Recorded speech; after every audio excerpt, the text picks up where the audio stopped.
Hola, hola a todos los chicos y chicas del tercero medio A del Colegio Sofía Infante. Vamos a empezar con la clase de historia de Plan Común y esta clase va a consistir en empezar con la unidad uno de tercero medio Plan Común, que se denomina Transformación del rol del Estado y modernización de la sociedad en la primera mitad del siglo XX en Chile.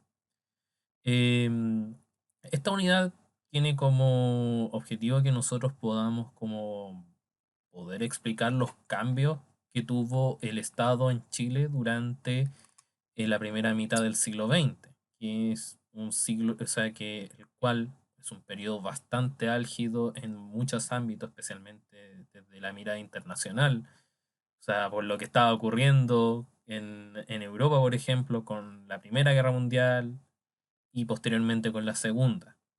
Y todos los sucesos que mundialmente también comenzaron a tener incidencia en Chile, como el hecho de que ocurrieran estas guerras, o también sucesos como la Gran Depresión. El objetivo de esta clase, la primera clase va a ser sobre como la crisis del modelo parlamentario a la chilena. eh, Esta clase va a ser simplemente como un repaso y un pequeño flashback de lo que pudieron haber visto el año pasado. Porque igual son cosas que supuestamente, o por lo menos tengo entendido, que ya se vieron, pero vamos a verlas de todas formas para tener una pequeña base por donde empezar. Y el objetivo es reconocer los principales hechos que fueron cimentando el cambio constitucional del año 25. Esta foto que vemos acá es el antiguo Congreso Nacional, que antiguamente el Congreso se ubicaba en Santiago, no se ubicaba en Valparaíso. Ese cambio se hizo con el fin de intentar descentralizar un poco las estructuras de poder existentes que habían en Chile, puesto que obviamente la Casa de Moneda está en Santiago y hoy en día el Congreso está en Valparaíso. Pero, ¿por qué traigo a colación esto? Porque el Congreso, por lo menos en esa época, era un lugar bastante complicado, bastante complejo, producto de algunos problemas que empezaremos a ver a continuación. Antes de empezar, quisiera que ustedes por lo menos recordaran o por lo menos consideraran algunos apellidos que van a empezar a aparecer y que esos apellidos incluso hasta el día de hoy tienen presencia en la política. De hecho, por ejemplo, los Montt, por ejemplo, Jorge Montt, Pedro Montt, son que fueron presidentes en algún momento o importantes políticos de la época, e incluso tienen hasta el día de hoy descendientes dentro de la política nacional, como por ejemplo Andrés Celis Montt, que es un alcalde, o sea, que fue en su momento alcalde. Y, por ejemplo, Enrique McKeever, que era un miembro de la aristocracia y también del Partido Radical de la época. Y hoy día Gonzalo Blumel MacIver, tataranieto de Enrique MacIver, es ministro del Interior en el gobierno de Sebastián Piñera. Esta es una característica propia de la oligarquía chilena y si ustedes buscan o piensan en otro ejemplo, sería súper bueno y que lo buscaran y buscaran ejemplos de políticos de la época de principios del siglo XX y buscaran sus nombres, sus apellidos y cómo estos mismos tienen algún parentesco con algún político actual, se van a sorprender. Por ejemplo, de hecho, Arturo Alessandri, que lo vamos a ver hoy día, también tiene descendientes hoy en día en política, como por ejemplo el alcalde de Santiago, que es Felipe Alessandri. Los Alessandri en sí son una familia de políticos, literalmente. Bueno, después de esta pequeña introducción y destacando como este origen oligárquico de muchas familias que incluso hasta el día de hoy tienen presencia en política, veremos qué pasa con este tema en relación a la política del siglo XIX y principios del XX. El periodo parlamentario se le denomina así porque es un periodo donde el parlamento tendría un mayor y una mayor importancia, un mayor peso en las decisiones políticas en vez del presidente. Pero no es un sistema parlamentario per se, así como no es un sistema parlamentario como es, sino que todavía sigue siendo un sistema presidencial. Por eso se le pone parlamentarismo a la chilena. Es un sistema político de carácter presidencial, pero cuyas reformas, cuyos cambios comenzaron a hacerse en la segunda mitad del siglo XIX, comenzaron a darle una mayor preponderancia o un mayor papel en incidir en políticas o en incidir en decisiones o incluso en censurar a ciertos miembros del Poder Ejecutivo. Se supone que durante, o sea, el sistema republicano, el sistema democrático incluso, también, tiene como función también crear poderes del Estado con el fin de que estos mismos poderes se dividan las distintas funciones. Pero a la vez, esos poderes del Estado tienden a ser complementarios, pero también se tienden que a limitar entre sí. Por eso como que la Constitución busca generar los contrapesos para evitar de que un poder tenga mayor preponderancia por sobre el otro. O si hay una mayor preponderancia, que tenga que ser una preponderancia que pueda ser como mínima. En este caso, la preponderancia la empezó a tener el poder parlamentario, que comenzó a limitar las actividades o comenzó a limitar ciertas acciones del Ejecutivo. Por ejemplo, a través del veto ministerial. ¿Cómo funciona esto? Si en algún momento un ministro comete algún acto ilícito o cometía algún acto que no tuviera, que fuera de peligro para para el sistema, o que tuvieron alguna declaración desafortunada, o que tuviera una acción política que no estuviera de acuerdo a las necesidades del Estado, el veto, o sea, este ministro no podía participar de ese tipo de acciones políticas. Incluso con eso podía destituirse al ministro. ¿Qué pasaba con eso? El veto muchas veces era mal utilizado con el fin de sacar a alguien de algún ministerio que podía tener alguna desaveniencia con algún miembro del Poder Ejecutivo. O sea, el Poder Legislativo, me equivoqué. O sea, un ministro que alguna vez tiene algún desacuerdo con algún miembro del Parlamento, el hombre del Parlamento le va a decir: oiga, compadre, usted está diciendo cosas que no, o está haciendo cosas que no nos ayudan o no nos benefician, por lo tanto, vetado. Por otro lado, está la inexistencia del fin del debate parlamentario. ¿Qué quiere decir esto? Eh, la inexistencia del fin del debate parlamentario es una medida que fue parte de las reformas del 71 al 74, de 1871 a 1874, que tienen que ver con el fin, o sea, si existe un acuerdo dentro del Congreso, se permite que haya un mayor diálogo de las leyes o de este tipo de situaciones, por ejemplo.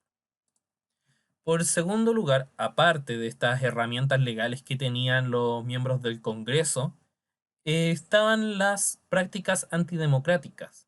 Y estas prácticas antidemocráticas tenían como objetivo muchas veces como inclinar la balanza a favor de los miembros del Congreso. Igual, a todo esto hay que mencionar que los miembros del Congreso generalmente eran miembros de la oligarquía, miembros de una oligarquía que tenía control económico más un control político. Por eso es lo que constituye una oligarquía. ¿Sí? Em, las prácticas antidemocráticas eran, por ejemplo, el cohecho, es decir, influir en la compra de votos, influir como en la elección de cierta persona también, a partir de algún beneficio o a partir de alguna como acción en beneficio de cierto grupo. Por ejemplo, si cierta persona viene a tu casa y te dice: oye, yo voy a ser candidato presidencial y necesito con tu voto, yo te puedo ofrecer una lavadora, te puedo ofrecer otra cosa, yo te puedo dar eso, pero necesito que votes por mí. Eso es un cohecho. Y ya también existía la posibilidad de que hubieran votos ya marcados. Es decir, si tú ibas a votar a un cierto lugar, los votos estaban marcados ya y podía pasar eso. Y eso se da generalmente en sectores más rurales. Recordemos que en esta época no existía un CERVEL, no existía un trícel como definido totalmente y generalmente estas papeletas de votos las hacían gente como los partidos políticos, incluso. Y esto provocaba que muchas veces el proceso se ensuciara. Y también podríamos mencionar que, en segundo lugar, que en esta época los partidos políticos generalmente tenían un orden oligárquico, un orden relacionado tanto con estructura económica como también con la política. Y se encontraban unidos bajo dos alianzas súper notables, que el primero era la Alianza Liberal, que era una alianza liderada por el Partido Radical, y la Coalición Conservadora, que reunía partidos afines junto con el Partido Conservador. Mientras que los otros partidos más importantes, como el Liberal, iban tratando de alternar a la alianza que estuviera de acuerdo a los intereses, de acuerdo al programa que tenía cada uno de de los candidatos de la época. ¿Existían otros partidos? Sí, pero eso lo vamos a ver en la siguiente lámina, que ahí sale como un esquema definido de qué partidos existían. En tercer lugar, varios de los acuerdos políticos de la época eran tomados en lugares encerrados en cuatro paredes, muy parecido quizá a lo de hoy, quizá, pero también siguiendo intereses propios de los miembros del Congreso. Generalmente estos acuerdos se hacían como en clubes o en lugares como así como de almuerzo. Se tomaban estos acuerdos para poder, por ejemplo, gestionar políticas que fueran en beneficio de un cierto grupo. No necesariamente iban en pos del beneficio del resto de la sociedad. Por ejemplo, el tema de las leyes sociales en relación a materia de trabajo, fueron leyes que costó mucho sacarlas y fue más que nada por presión social. No fue tanto por un acuerdo político. Y en cuarto lugar, el voto masculino, con obligatoriedad de saber leer y escribir, dejaba fuera cerca del 87% de la población en Chile. Es decir, era una minoría muy limitada y selecta quien podía votar. Generalmente los que votaban eran gente que tenía acceso a la educación. Y como la educación no era algo que estaba muy masificado hacia finales del siglo XX, o sea, hacia finales del siglo XIX y principios del XX, dejaba fuera una gran cantidad de población, sin decir también aparte dejaba fuera a las mujeres también. Que recién el voto femenino fue incorporado el año 52 para las elecciones del año 52 de forma obligatoria. En este cuadro resumen se retrata mucho cuáles son los partidos políticos de Chile durante el parlamentarismo, los cuales se podían ordenar de acuerdo a dos ejes, al eje clerical-anticlerical, es decir, si estaban a favor de la Iglesia Católica o estaban en contra de la Iglesia Católica y su presencia dentro del Estado, pero también se suma un eje, que es el eje de los intereses populares, quienes defendían los intereses más del pueblo y quienes defendían los intereses de la oligarquía.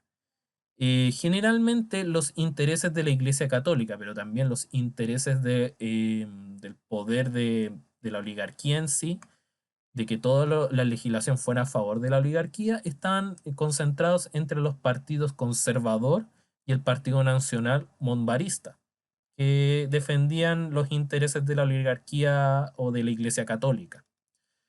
Mientras que en otro eje tenemos a los partidos liberal y el Partido Liberal Democrático, que también estaban en contra, buscaban la separación del Estado de la Iglesia, em, y, pero defendían intereses provenientes de la oligarquía. De ahí donde, a partir de estos dos grupos, tanto conservador como liberal, es cuando surge esa típica frase que es liberal en lo económico, conservador en lo social o en lo moral o lo religioso.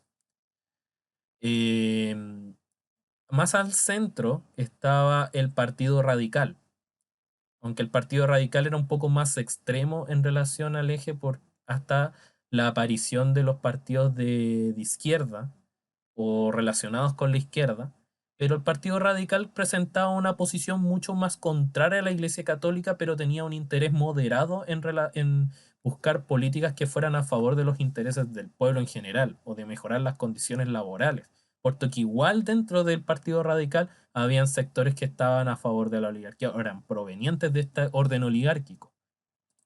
Por último, encontramos a los nacientes partidos de izquierda o partidos que buscaban representar los intereses de los sectores más populares y alejados de la visión de integrar a la Iglesia Católica en la política.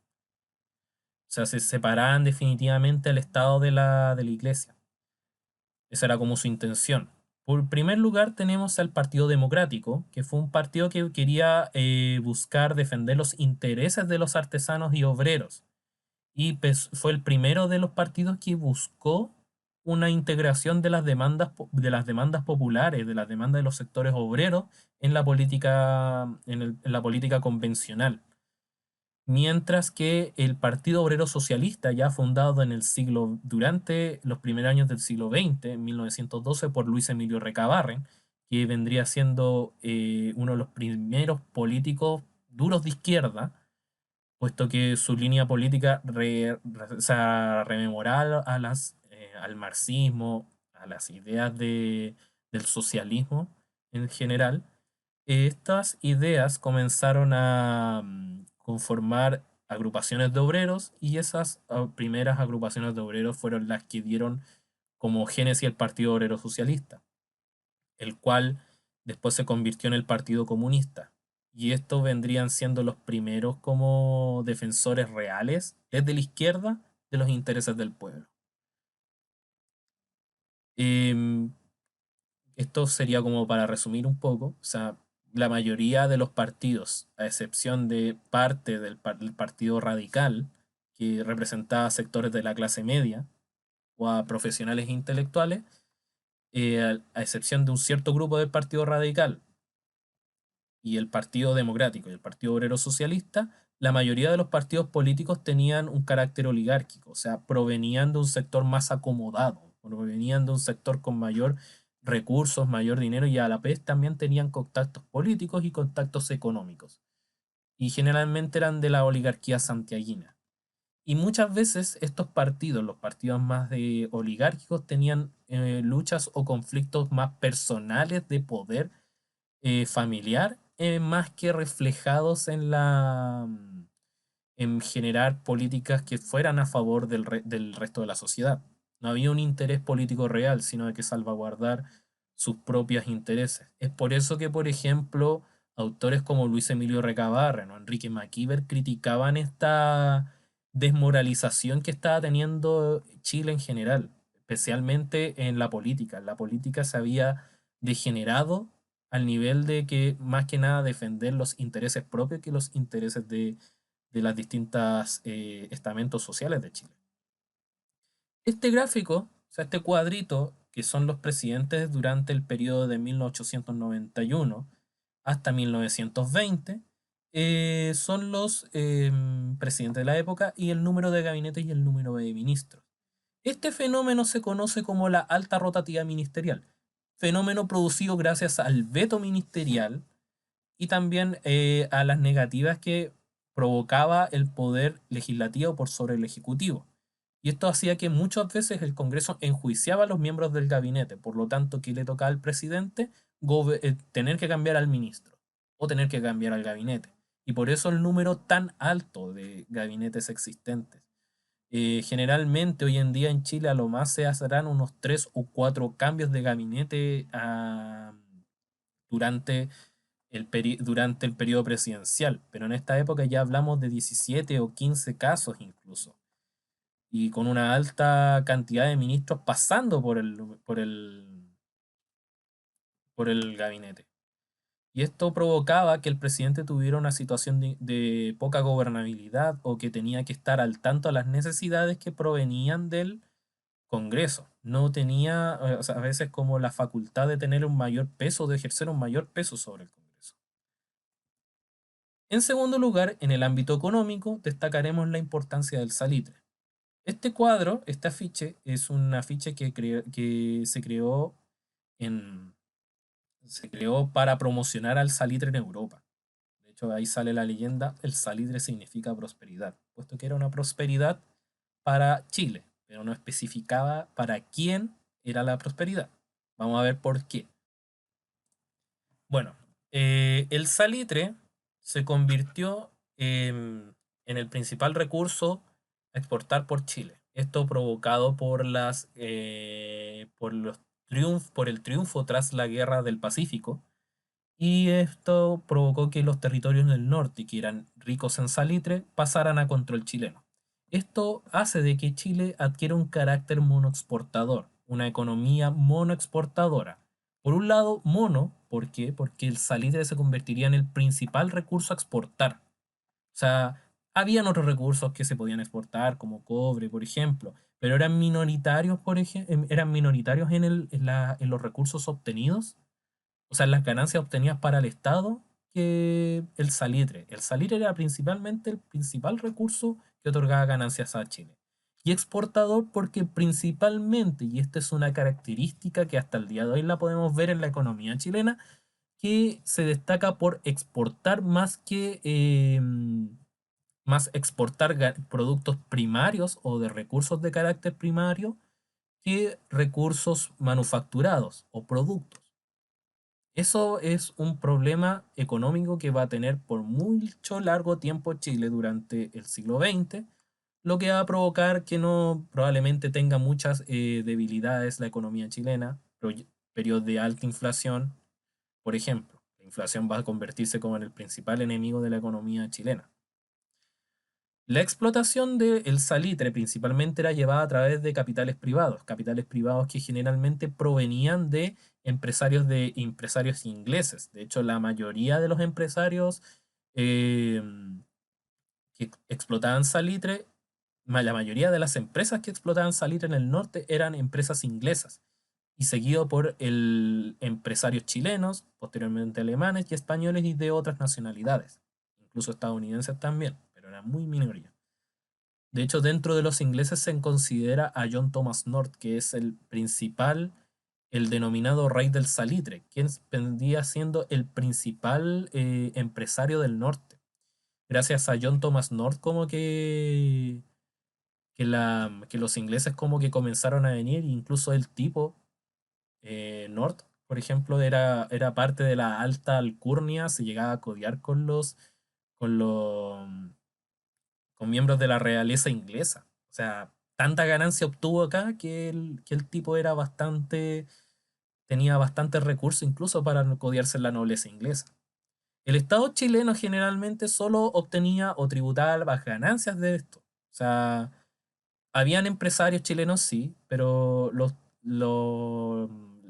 las ganancias obtenidas generalmente eran para su bolsillo, pero a la vez tenían que darle un porcentaje al Estado. El Estado ganaba un porcentaje muy bajo, pero a partir de eso pudo llevar a cabo múltiples políticas de modernización, como por ejemplo eh, por ejemplo, líneas férreas, o sea, líneas ferroviarias, mejor dicho, líneas ferroviarias por buena parte de Chile, desde el norte hasta el sur, así como modernizar la ciudad de Santiago, tratar de llevar el agua a la mayoría de los sectores dentro de las ciudades, por ejemplo. Esas como políticas de modernización, al igual que la extensión del sistema, del sistema de, del sistema público.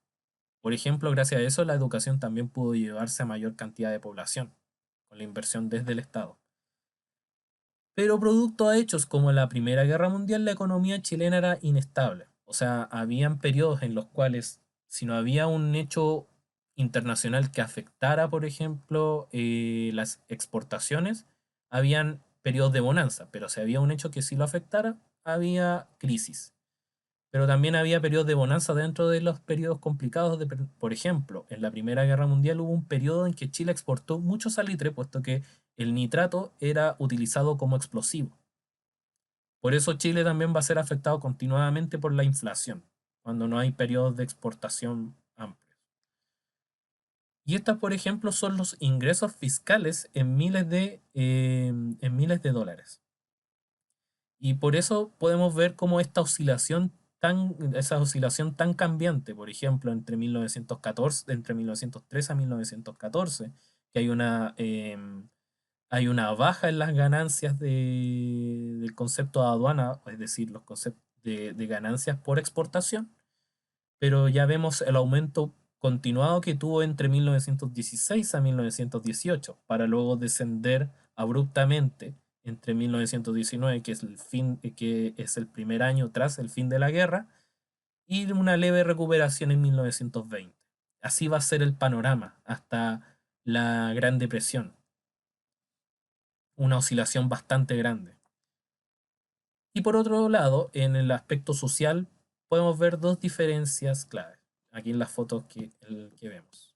Observen primero las fotos.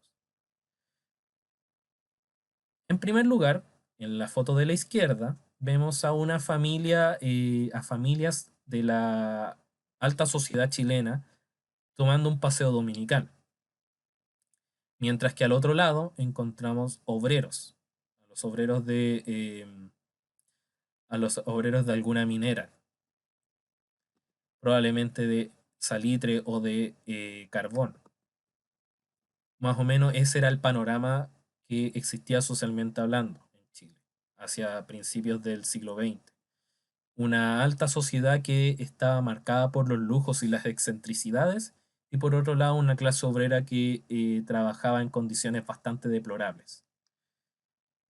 Em, el crecimiento y la modernización y el Estado, reflejado en las condiciones que había explicado anteriormente, permitió que la población también comenzara a trasladarse a los espacios urbanos, buscando nuevas oportunidades o también consolidando espacios urbanos.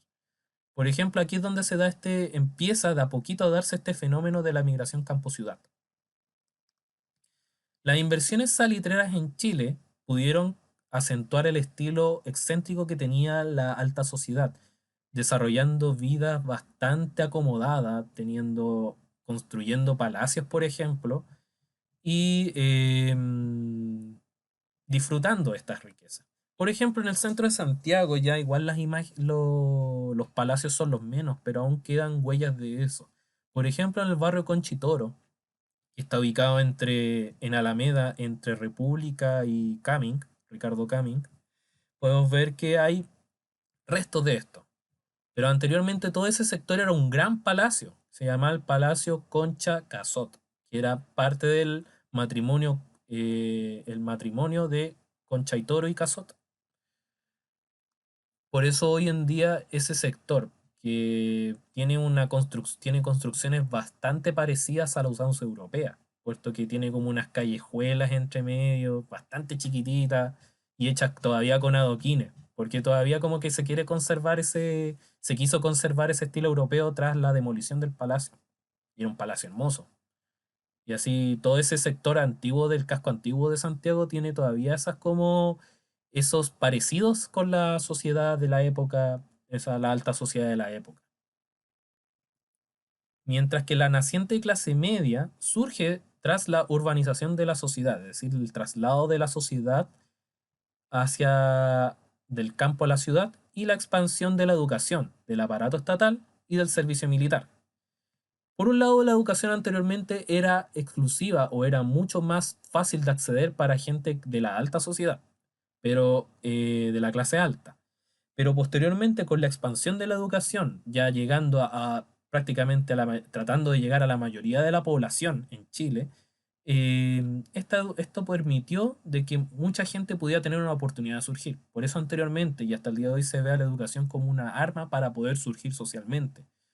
Porque esto implica que cada persona puede acceder a a una mejor oportunidad de vida a través de la educación. También el aparato estatal requirió personas que tuvieran ciertas profesiones, como profesor, por ejemplo, médicos, ingenieros en algún aspecto, entre otros, que supieran cómo llevar a cabo ciertas tareas. Y por eso también el aparato estatal creció y eso permitió que mucha gente pudiera acceder a mejores empleos. Y también el servicio militar era una oportunidad para crecer socialmente. El servicio militar que durante principios del siglo XX, adquirió un buen estatus producto de que la clase militar comenzaba a surgir, que eran personas que llegaban a ser parte hacer el servicio y podían hacer carrera dentro de esto, convertirse y avanzar en los rangos que proponía las distintas ramas del ejército. Y por último, la clase popular generalmente tenía que dirigirse a los principales centros de trabajo, que en la época los principales centros de trabajo eran las salitreras del norte o también los terrenos agrícolas en la zona centro-sur del país.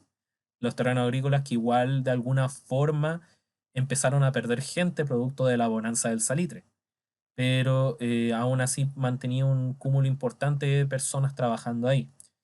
Todos estos trabajos generalmente eran realizados en malas condiciones laborales y eran poco reglamentados, porque no había una reglamentación, no había un código laboral que incidiera en que el empleador tuviera ciertas responsabilidades.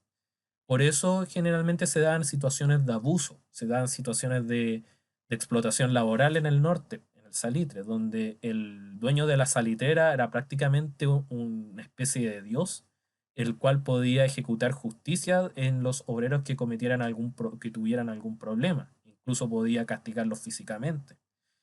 Las jornadas de trabajo eran de 16 horas, incluso podían obligar a trabajar a los niños también. No había un código laboral. Esta foto, para reglamentar un poco las condiciones de vida de los sectores medios bajos de la sociedad chilena, esta foto es un conventillo, es decir, gente que vivía dentro de un conjunto de habitaciones que tenían desembocaban en un patio común donde hacían la vida diaria, lavaban la ropa, cocinaban, entre muchas otras cosas. Y eso muchas veces daba origen a situaciones insalubres o de infecciones constantes. Las condiciones de hacinamiento en este caso eran bastante notorias y las precariedades y los vicios producto de la vida hacinada, en, de la vida en estos lugares, como el alcoholismo, por ejemplo, comenzaron a ser patentes dentro de los sectores urbanos. Esto es lo que se conoce y empezó a ser conocido acá en Chile como la cuestión social. Es un concepto que se exportó de Europa porque también reflejaba la situación que estaba viviendo el desarrollo industrial en Europa. En Europa también hubo grandes aglomeraciones urbanas donde vivían los, la gente que venía a trabajar, principalmente en las empresas, de gente que eran obreros, vivían en agrupaciones bastante pequeñas de espacios para poder vivir. Y eran muy precarias las condiciones. Y también se daban problemas, se daban vicios y había un estilo muy precario de vida.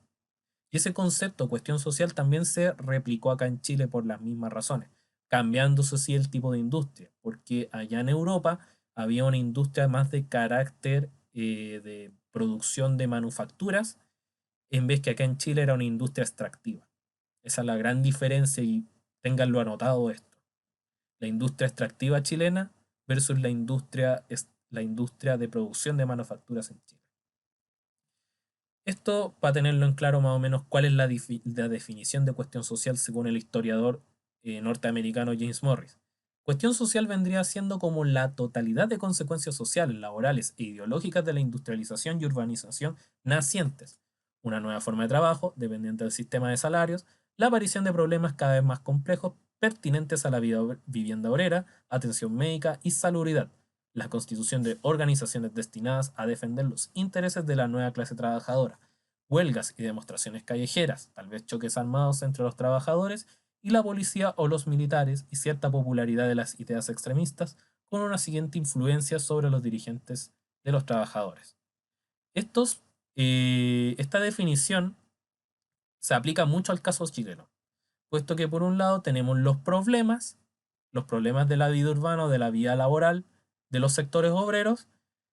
Por otro lado, también las formas en que la clase trabajadora intenta paliar esas, eh, esas condiciones, que en un lado tienden a formar organizaciones destinadas a estos, como por ejemplo mutuales o mutuales de trabajadores, pero por otro lado tienen las acciones más directas que son huelgas o demostraciones callejeras. Y también dio paso a ciertas ideas extremistas, como por ejemplo acá en Chile, que aparecieron los primeros obreros con ideas de carácter socialista y también de carácter anarquista, que ya llevaban un poco más allá el ejemplo de la lucha obrera, cada uno con sus diferencias. Y estos problemas de la vida de los sectores populares fueron consignas para que grupos de estos realizaran huelgas e incluso se transformaran en una bandera de lucha para la naciente izquierda. En este línea de tiempo breve, vamos a rescatar un poco cómo se estructuró esta movilización obrera. En un principio, entre 1860 y 1890, la movilización era de carácter espontánea, es decir, movilizaciones generadas en el momento, mientras que desde 1890 hasta 1920, puse 1920 por un tema de extensión, ¿no? No quiere decir que la lucha paró ahí, sino que siguió, solo que ahí es tuve que ponerle un stop a la línea de tiempo. En la movilización espontánea generalmente eran huelgas desorganizadas o a partir de la violencia producto del alcoholismo y el juego, o sea, de los vicios que podían tener algunos grupos de trabajadores. Pero también durante ese periodo comenzaron de a poco a llegar las ideas de anarquistas y socialistas a Chile. Ideas que comenzaron a llegar producto de la llegada de trabajadores portuarios que venían desde Europa, generalmente italianos o ingleses que traían estas ideas.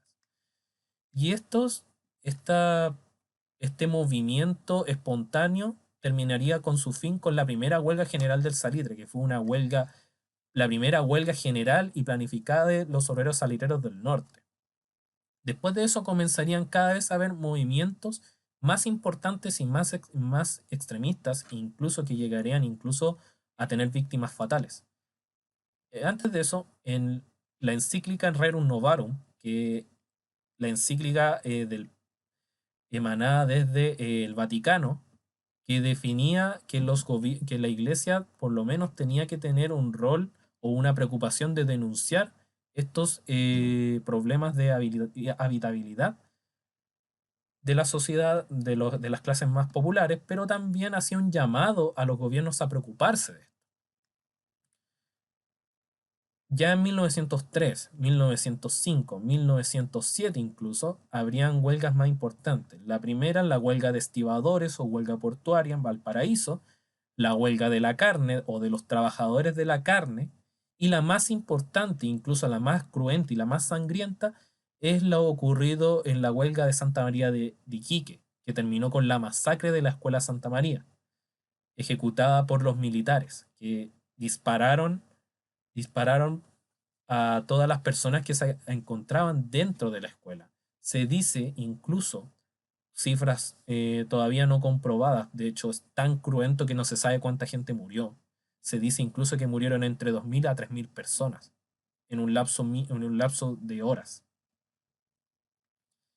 Producto de este hecho y de todas las huelgas que venían desde antes, comienzan a haber distintos debates políticos para mejorar las condiciones laborales. Por lo tanto, y esta última huelga que quedó ahí, que es la gran huelga de Magallanes o del sur de Chile. Pero producto de eso es donde hay donde se empiezan de a poco a incorporar las demandas obreras a los discursos políticos de la época, a través de estas acciones, o a través de estas huelgas, o también de de los problemas que generaron estas huelgas para los trabajadores de los asesinatos ocurridos en Santa María de Iquique. De ahí donde se empieza de a poco a incorporar el tema de solucionar los problemas de trabajo, los problemas de habitabilidad de la clase obrera en Chile. Por un lado, cada uno de los sectores políticos tenía, o sea, de los sectores sociales tenía una visión en relación a esto. Por ejemplo, la oligarquía tenía la intención solamente de restablecer de mantener el orden, pero la única forma como de cooperar con la situación era a través de la caridad. O sea, no era una mayor como intención de incidir directamente, pero había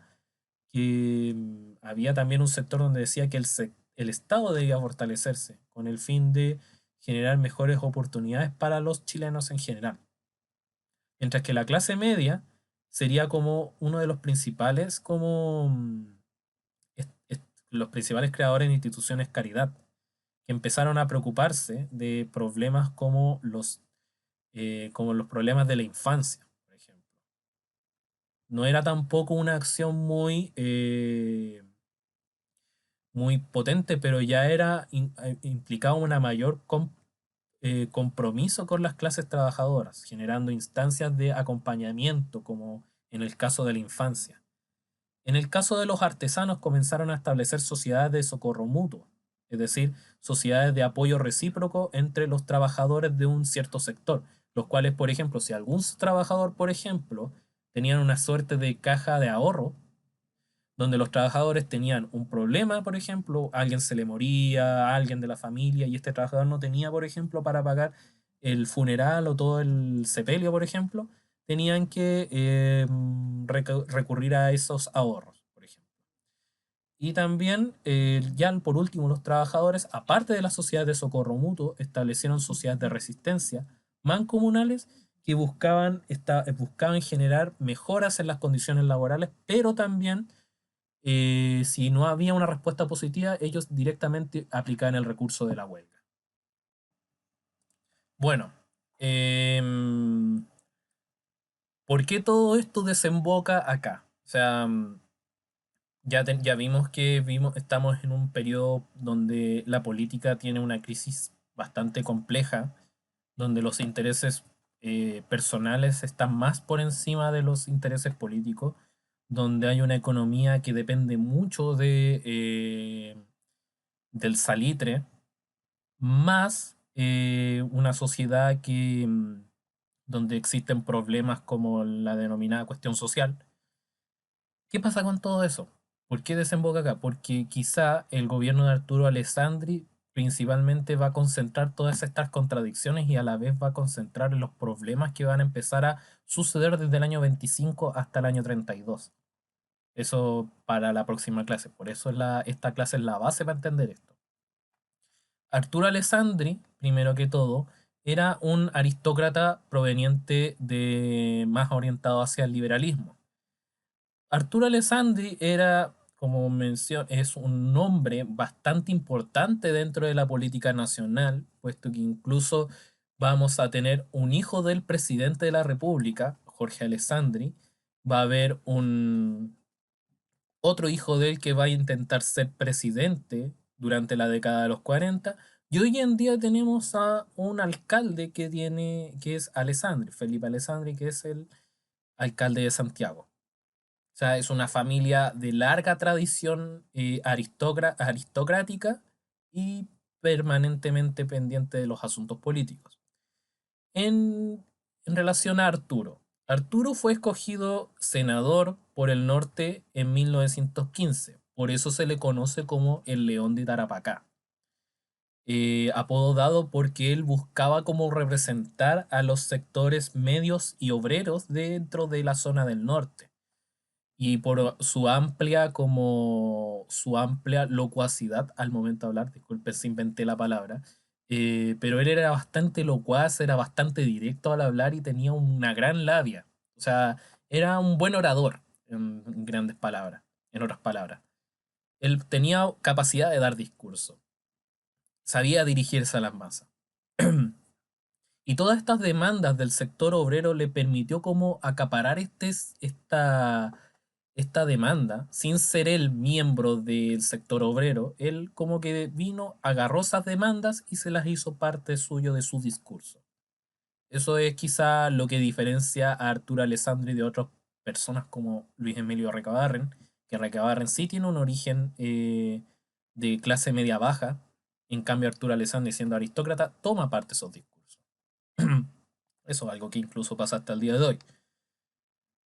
Este es escogido presidente en un estrechísimo margen contra su contendor, que era el conservador Luis Barros Borgoño, y él fue escogido presidente de la República con el fin de poder dar solución a estas demandas sociales. De hecho, parte de su campaña, parte de su discurso fue a favor de esto. Pero lamentablemente, y al igual que muchos otros de los presidentes de anteriores, se topó con las trabas generadas por el Congreso, como el denominado el veto ministerial, los acuerdos entre ellos mismos que buscaban muchas veces como quitarle peso político al presidente. De hecho, el problema que tenía Alessandri en un principio, buena parte de su mandato, hasta la mitad más o menos de su mandato, es que en el Congreso él tenía una minoría. Su alianza política, que era relacionada con los liberales y los radicales, era una alianza minoritaria dentro del Congreso que era predominantemente conservador. Pero lamentablemente esta situación se volcaría hacia mediados de la segunda mitad de su gobierno, pero no tendría como mucho efecto todavía. O sea, no lograría como revertir la situación. Esta situación también se recrudecería por la inestabilidad económica producto del fin de la Primera Guerra Mundial. O sea, constantemente el gobierno de Arturo Alessandri viviría en esta inestabilidad tanto política como económica. Pero ocurriría algún hecho bastante bastante notable y que marcaría por así como una de las tantas intervenciones de los militares dentro del poder político. El movimiento militar surge producto de que la clase militar, como mencionamos que anteriormente, que los militares comenzaron a agarrar cierto poder social, producto de que empezaron a ascender, pero a la vez dentro de su ascenso van notando ciertos problemas que habían dentro de su clase, como por ejemplo que no tenían sueldos muy altos y que las condiciones en las cuales no tenían buenas condiciones como para seguir realizando su trabajo. Por lo tanto, ellos comenzaron a exigir reformas, pero a la vez también los militares comenzaron a hacerse parte y hacerse notar dentro de las demandas sociales que existían en esa época. Demandas sociales como por ejemplo la mejora de las condiciones laborales del resto de los trabajadores. Esto debido a que muchos de los militares que eh, eran ya parte de la clase militar tenían un origen de obrero o un origen de clase media, media baja, o clase baja. El 5 de octubre de 1924, cuando se estaba votando la dieta parlamentaria, es decir, el sueldo de los parlamentarios, un aumento de este, los militares hacen marcan presencia dentro de esta votación, haciendo sonar sus sables. Esto es lo que se conocería como el ruido de sables, como una manifestación de los militares en relación a estos aprovechamientos que tenía el poder legislativo. Esto hizo que Alessandri, este pronunciamiento militar,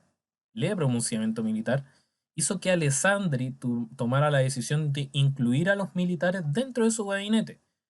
Y esto obligó aparte a que los parlamentarios comenzaran a firmar leyes en favor de los trabajadores, proyectos de ley que se encontraban estancados producto de el poco avance que tenían estas prerrogativas dentro del Congreso por las necesidades que los mismos miembros del Parlamento consideran así. O sea, ellos mismos no querían que las leyes surgieran porque podían perjudicar los negocios.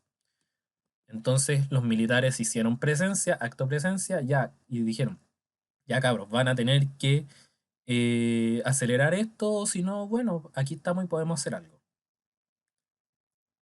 Entonces, Alessandri también recibió las mismas presiones por parte del poder militar, por lo que tuvo que renunciar al cargo por 6 meses. Fue como inducido a renunciar y él se fue tomó como 6 meses de licencia.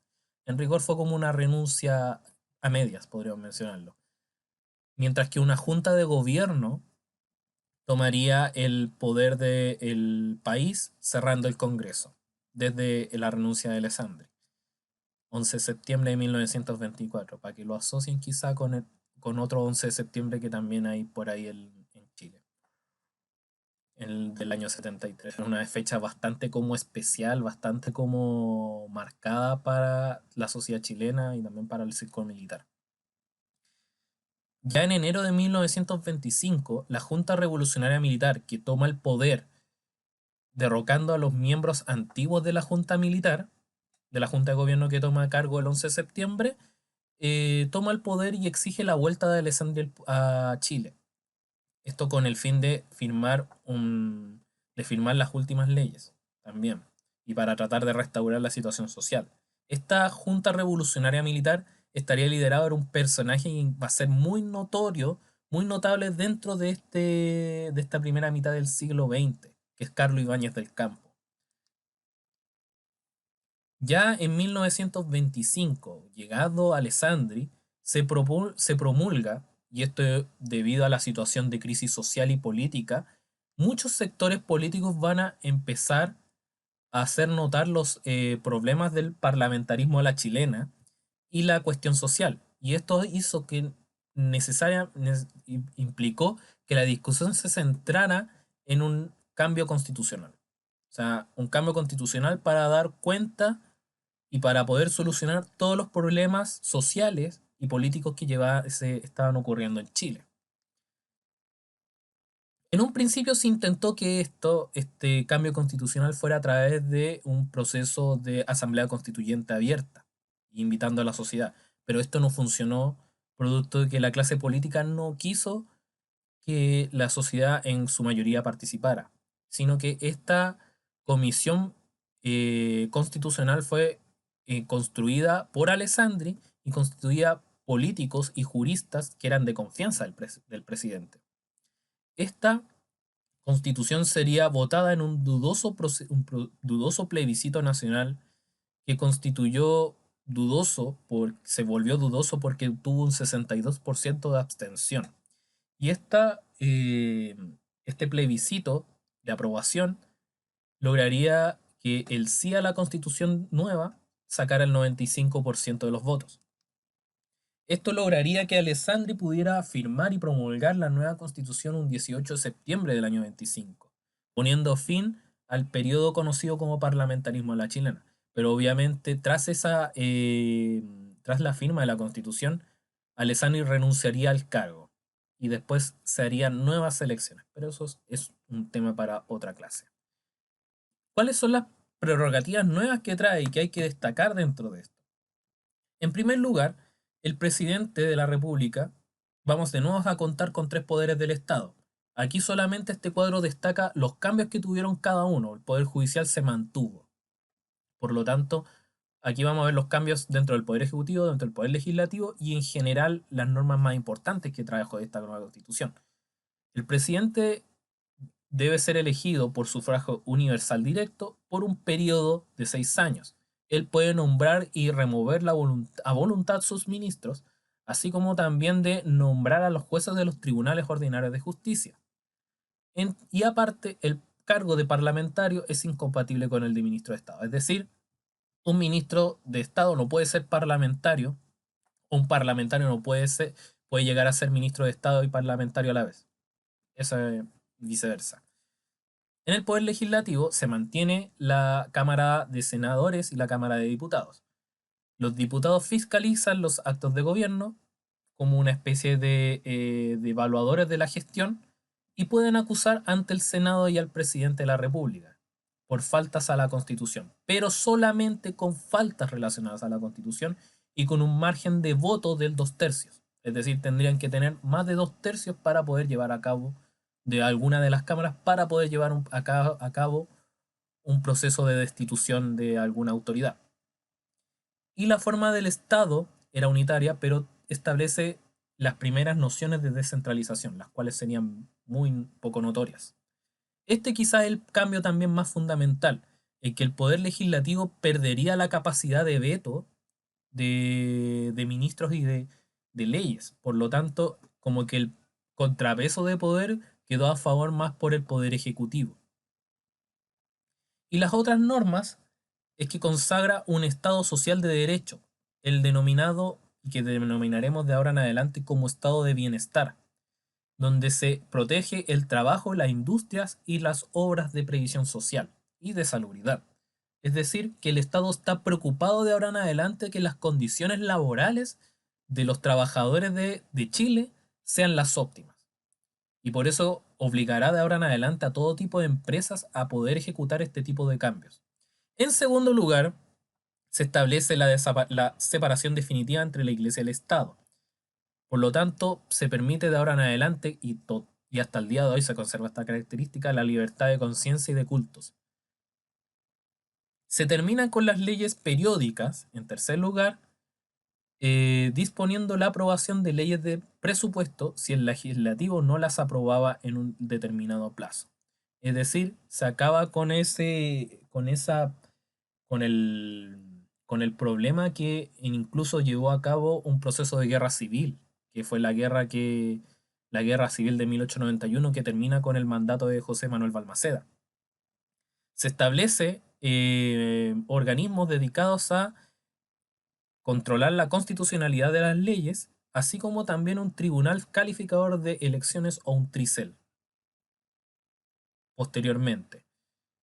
Es decir, de ahora en adelante van a haber organismos que privilegien o que velen por la limpieza dentro de los procesos electorales, lo cual va a ser bastante complicado en un principio. Y eso en grandes rasgos serían los cambios que trajo la Constitución. Para cerrar, va en resumen, en primer lugar, destacar el cambio constitucional, eh, los cambios políticos, económicos y sociales que trajo este periodo, este breve periodo de veintitantos años. En primer lugar, lo político, obviamente, tenemos la crisis moral y política que está viviendo Chile, producto del parlamentarismo a la chilena, que trajo consigo varios problemas de gobernabilidad dentro del periodo, donde la clase política, la oligarquía chilena estaba más enfocada en sus intereses que en los intereses de velar por los intereses del resto de la sociedad. La economía todavía valiéndose de la monoexportación, especialmente del recurso al salitre, del poco desarrollo industrial chileno de manufacturas, enfocado principalmente en la explotación de los recursos primarios, y en lo social, los problemas de la cuestión social y sus consecuencias que tuvo en la vida de los sectores medios bajos de la sociedad. Esto a grandes rasgos ha sido como este balance del periodo entre finales del siglo XIX hasta 1925. Con esto concluimos por hoy. Recuerden hacer la actividad relacionada con Plan Común, que está en webclass, a partir de lo visto durante la clase. Así que eso. Nos estaremos viendo en una próxima ocasión.